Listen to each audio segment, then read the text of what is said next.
So now you can do it. You can play the rumba in A minor.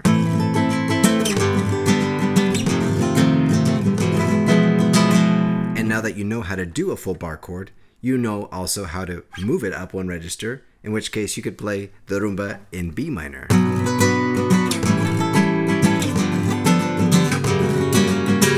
And even B flat minor.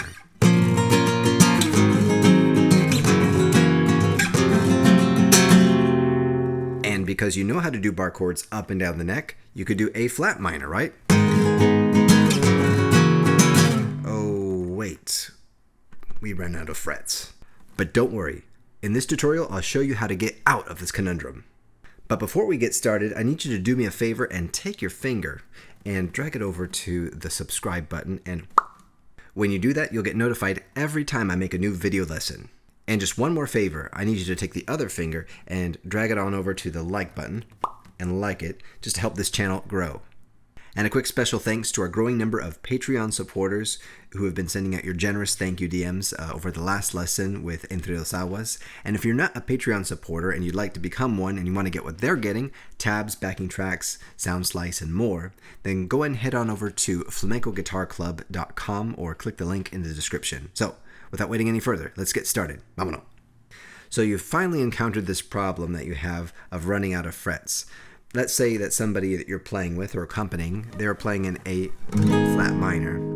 So yeah, we've already know how to do our Andalusian cadence up here from A to G to F to E. But what happens when we're playing A flat minor?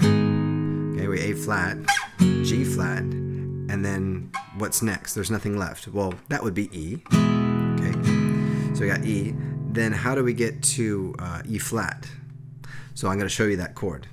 Here's the chord. So first off, leading in, I want you to play an E7 chord with the fourth finger here on D. And then we're going to play E flat. So how does that happen? You know, we run out of frets. So here's how you do it. You're going to have your second finger on the third fret on G right here. And then you're going to do a mini cejilla with your first finger on the fifth string, first fret, and also the first fret of the D string. And then your fourth finger is going to be on D sharp here, which is the fourth fret of the fifth string, or rather the second string, sorry. And then the third finger is going to be on A sharp. And then you're going to play all the strings, including the open E. So that's your E flat. So coming back up to A flat minor, now G flat, 7, and then E7. And then here's what you do. You trace the fourth finger up to the fourth fret there, and then you plant your other fingers down. So that's the key. Use your fourth finger as a tracing finger. Without it, you really have no sensory input reference coming from the hand to the brain to tell you where you are, because this is kind of a weird chord to come to from E7 if you've never played it before. So once again, step 1, slide up there. Step 2, put all the fingers where they need to be. I usually start out with putting the first and second fingers down, ka-chink, and the third finger at the same time, ka-chink, on the A sharp. So try that. First, E7, slide up, step 1, and then let the fingers, first, second, and third, fall naturally to their respected position. G, A sharp, D sharp, A sharp, D sharp, open E. All right, so let's try it with our rhythm. 3, 4.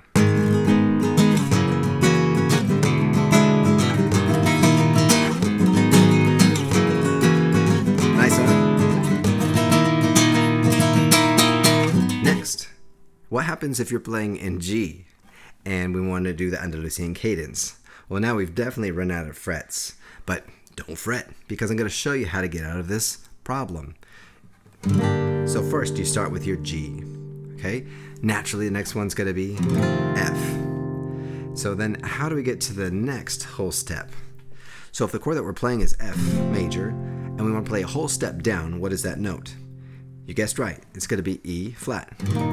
The same kind of chord that we just played, the same shape, everything. We're not going to go so far as to play the E string, like an open string there. We're just going to end at the D sharp on the second string. Stop right there. Okay. So what do we have so far? We've got G minor, all right, and then F E flat. So now where do we go? Well, check this out. All we gotta do is pretend we got a fret there, and then we play this. Whoa, it worked. Every note that you're playing there, every string is in that chord. It works. Awesome, right? Now let's put it to the test and add the rhythm. G minor. Here we go. 1, 2, 3, 4.